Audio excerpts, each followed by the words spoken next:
કેવા ભયંકર digital diseases થાય છે તમને ખબર છે? હમણાં દિલ્હીમાં રામ મનોહર લોહિયા હોસ્પિટલમાં બે ભાઈઓ, એક 19 વર્ષનો, એક કંઈક 17 વર્ષનો, સગા ભાઈઓને ઘરેથી ત્યાં હોસ્પિટલ લઈ જવામાં આવ્યા. ઘરેથી નીકળ્યા ત્યારે પણ એમના લેપટોપ પર ફેસબુક ચાલુ હતી. એમ્બ્યુલન્સમાંથી નીચે ઉતર્યા ત્યારે પણ ફેસબુક ચાલુ હતી. એડમિટ થયા ત્યારે પણ એફબી ચાલુ હતું. કારણ કે એ લોકો ફેસબુકથી અડિક્ટેડ હતા. ફેસબુક ચાલુ ના હોય ને તો એ નર્વસનેસનો અનુભવ કરે, મૂડ્સ એના ડાઉન થઈ જાય, એનર્જી લેવલ નેગેટિવમાં જતું રહે, ખાવાનું ભાવે નહીં, પચે નહીં, તરસ લાગી છે કે નહીં, મારે પાણી પીવાની જરૂર છે કે નહીં, એની ખબર ના રહે. So much addicted.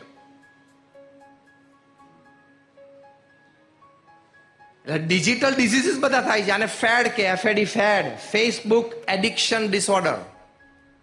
અને વર્લ્ડ હેલ્થ ઓર્ગેનાઇઝેશને એફએડી ફેડને ઓફિશિયલી મેન્ટલ ડિસઓર્ડર તરીકે જાહેર કર્યો છે કે તમે દિવસમાં 15-25 વખત ફેસબુક ઓપન કરતા હો તો તમે માનસિક રોગના દર્દી છો. થોડા ઘણા હશે જ એટલે 10-15 વખત ઓપન કરતા હશે એફબી. તમે ઓપન કરો છો, તમે માનસિક રોગથી પીડાવ છો, તમે આદતી બન્યા છો, તમે વ્યસની બન્યા છો. ખાલી તમાકુના એના વ્યસન નથી બનતા, હવે ડિજિટલ વ્યસનો આવે છે, ડિજિટલ ડિઝીઝ કહેવાય એને.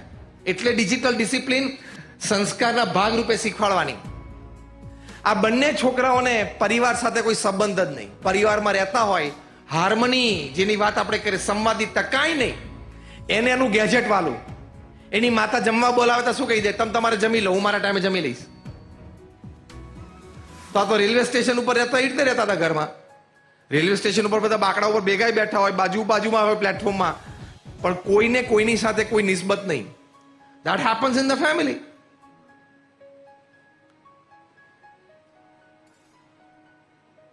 FAD, Facebook addiction disorder. બીજો એક રોગથી ઘણા કિશોરો પીડાય છે, એને પણ હોસ્પિટલાઇઝ કરવા પડે છે. 13, 14, 15 વર્ષના દીકરા દીકરીઓને એ ડિઝીઝ છે એન્ઝાઇટી અને ટેક્સ્ટાફ્રેનિયા. એન્ઝાઇટી એટલે શું? Text plus anxiety. ટેક્સ્ટની ચિંતા કે અડધો કલાક થયો પણ કેમ કોઈ મને મેસેજ નથી કર્યો, એની ચિંતા. એમાં ટીનેજર્સ અને યંગસ્ટર્સને રાત્રે ઊંઘ નથી આવતી કે આજે આખા દિવસમાં મને પેલા મારા એક મિત્રે તો કંઈ સમાચાર જ ના આપ્યા, હાય ના કર્યું અને ગુડ મોર્નિંગ એ ના કર્યું. અને રાત્રે 11 વાગે મને અપેક્ષા હતી કે આખા દિવસમાં એનો કઈ મેસેજ નથી આવ્યો, ગુડ નાઇટ નહોતો આવશે તો એ ના આવ્યો. કેમ નહીં આવ્યો હોય, કેમ નહીં આવ્યો હોય? ઊંઘ ના આવે એને. એન્ઝાઇટી. ટેક્સ્ટાફ્રેનિયા નામના રોગથી પીડાય છે. આ બધાને સ્લીપિંગ પિલ્સ આપવી પડે છે. આ બધાને સાયકો ટ્રીટમેન્ટ આપવી પડે છે. ટીનેજર્સ અને યંગસ્ટર્સને. હવે સંસ્કાર કેટલા બગડ્યા, પછી એમાં ક્યાં સંવાદિતા રહે? ટેક્સ્ટાફ્રેનિયા એટલે શું ખબર છે? મારો મોબાઈલ વાઇબ્રેટ થયો હોય એવું મને લાગે છે, હા, કોકનો મેસેજ આવ્યો છે, એમ કહીને બહાર કાઢે ને, કઈ નથી, પાછું મૂકી દે. આને શું કહેવાય? ટેક્સ્ટાફ્રેનિયા. આ બે રોગથી પીડાય. પછી બીજો એક રોગ છે ડિજિટલ ડિઝીઝમાં, એ FOMO, FOMO, FOMO, fear of missing out. એટલે ફેસબુક ઉપર તમારા મિત્રો કોઈક પોતાના પિક્ચર અપલોડ કરે કે અમે તો ભેગા થઈ ગયા 4 જણા, બહુ મજા કરીને આઈસ્ક્રીમ ખાધો ને, તો આને તરત જોવે ને ફેસબુક ઉપર પોસ્ટ, એટલે તરત એને થાય કે મને કેમ નહીં બોલાયો હોય, મને કેમ જાણ નહીં કરી હોય, એ લોકોએ ભેગા થઈને કેટલો આનંદ કર્યો, કેટલી મજા આવી હશે, શું શું વાતો કરી હશે.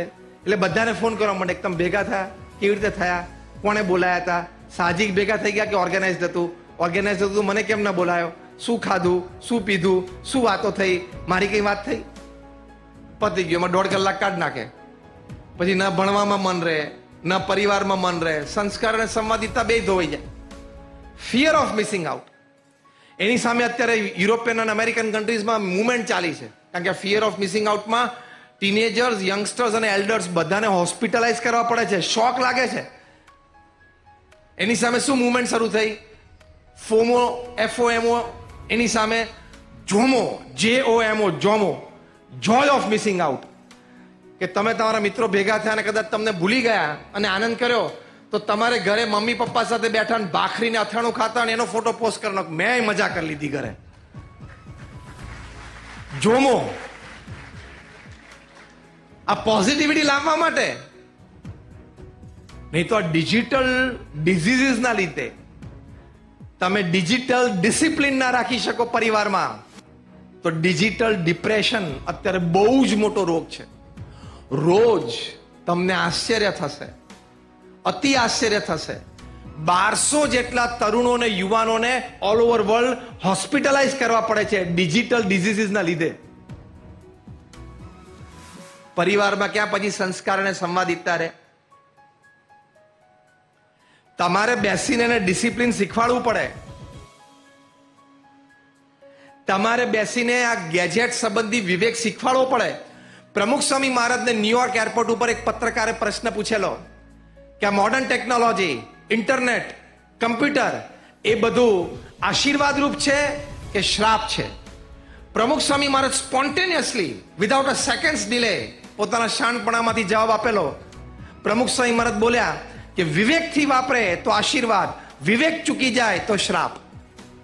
એ વિવેક તમારે શીખવાડવાનો ડિજિટલ વર્લ્ડ માટે એ સંસ્કાર પ્રદાનની પ્રવૃત્તિ છે. એ તમારા પરિવારમાં સંવાદિતા સાધશે. બાકી એને ગેજેટ વધારે વાલું છે જ. તમારી સાથે ટાઈમે જમવા નહીં બેસે, પરિવાર ભેગા બેઠો તો ત્યારે એ એની રૂમમાં જ બેઠો હશે.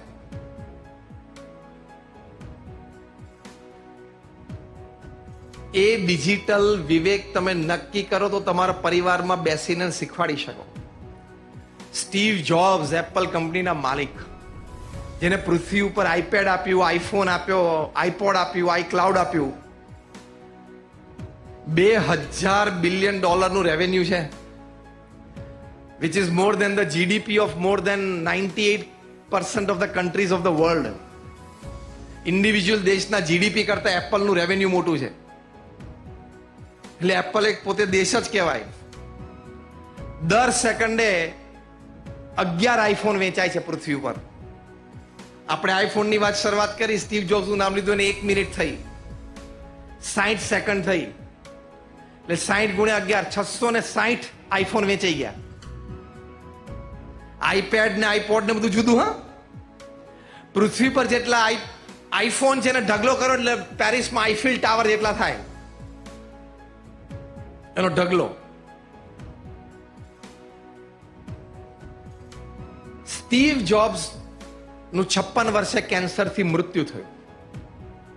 પછી એમના ખાસ બાળપણના મિત્ર અને એક બહુ જ સારા પત્રકાર નિક બિલ્ટને એમનું જીવન ચરિત્ર લખ્યું છે. જીવન ચરિત્રનું નામ છે સ્ટીવ જોબ્સ, કારણ કે એ બ્રાન્ડ નેમ હતું. આ પુસ્તકમાં એમણે એક વાત લખી છે કે એક દિવસ સ્ટીવ જોબ્સે મને પરિવાર સાથે ઘરે રાત્રિ ભોજન માટે નિમંત્રણ આપ્યું અને અમે ગયા. એટલે અમે બંને પરિવાર ડાઇનિંગ ટેબલ ઉપર બેસીને ભોજન કરતા હતા.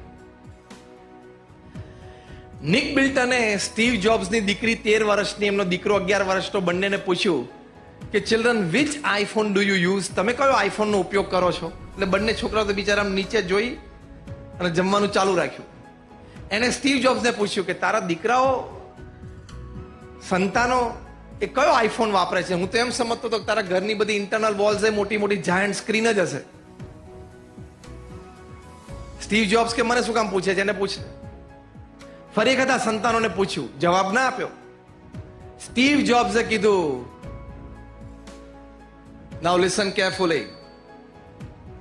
સ્ટીવ જોબ્સ બોલ્યા કે my children, they haven't touched an iPhone. મારા સંતાનો જે આઈફોનનો સ્પર્શ કર્યો નથી. તાલીઓ તો જ પાડજો જો તમે તમારા સંતાનો સાથે આજે રાત્રે બેસીને એને ડિજિટલ વિવેક શીખવાડવાના હોય તો. બાકી એમને અમને રાજી કરવા માટે કઈ સારી વાત કરીને તાલીઓ ના પાડતા. અમે રોજ સાંજે આ તાલીઓથી ટેવાયેલા જ છીએ. તમે સમય આપવાનો હોય પરિવાર માટે, સંસ્કાર પ્રદાન, ડિજિટલ સંસ્કાર આપવાના કે બેટા તું આ ડિજિટલ વાપર, એની ના નથી. Let me tell you, I am not against it. તમારા સંતાનોને જરૂર પડે એટલે ફોન આપવો જ પડે, આઈપેડ આપવું જ પડે, લેપટોપ આપવાનું જ. એને સ્કૂલમાં જરૂર પડે, ભણતર માટે જરૂર પડે, એની એજ થાય, મેચ્યોરિટી આવે એટલે જે સાધન એને વાપરવા માટે આપવું ઘટે આપવાનું જ. કારણ કે મોડર્ન ટેકનોલોજીથી એનો વિકાસ છે, પણ એનો વિવેક, જે પ્રમુખ સ્વામી મહારાજે શબ્દ વાપર્યો, વિવેક તમારે શીખવવો પડે. નિક બિલ્ટનના પ્રસંગમાં લખે છે કે મારા હાથમાંથી ચમચી છૂટી ગઈ. કે સ્ટીવ શું વાત કરે છે, તારા બાળકોએ આઈફોનનો સ્પર્શ નથી કર્યો? ત્યારે સ્ટીવ જોબ્સે કીધું કે મેં અને મારા પત્ની, હવે શાંતિથી સાંભળજો, મેં અને મારા પત્નીએ બહુ શાંતિથી અમારા બાળકોને બેસીને સમજાવ્યા. પહેલા બંનેના હાથમાં આઈફોન આપ્યા કે જો આ બંને તમારે વાપરવા હોય તો આ તમારી માટે જ છે, પણ આ આઈફોન મેં બનાવ્યો છે, આમાં શું તાકાત છે એ મને ખબર છે. તમારા સંસ્કાર, આપણા પરિવારમાં સંવાદિતતા અને તમારું ભવિષ્ય એ બધું ધૂળધાણી કરી શકે એટલી આમાં ક્ષમતા છે. એટલે જો તમને વિવેકથી આનો ઉપયોગ નહીં આવડે તો તમે તમારું જીવન બગાડશો. એના બદલે તમે મચ્યોર એજમાં આવો ત્યારે પ્રેમથી અમે તને આપશું.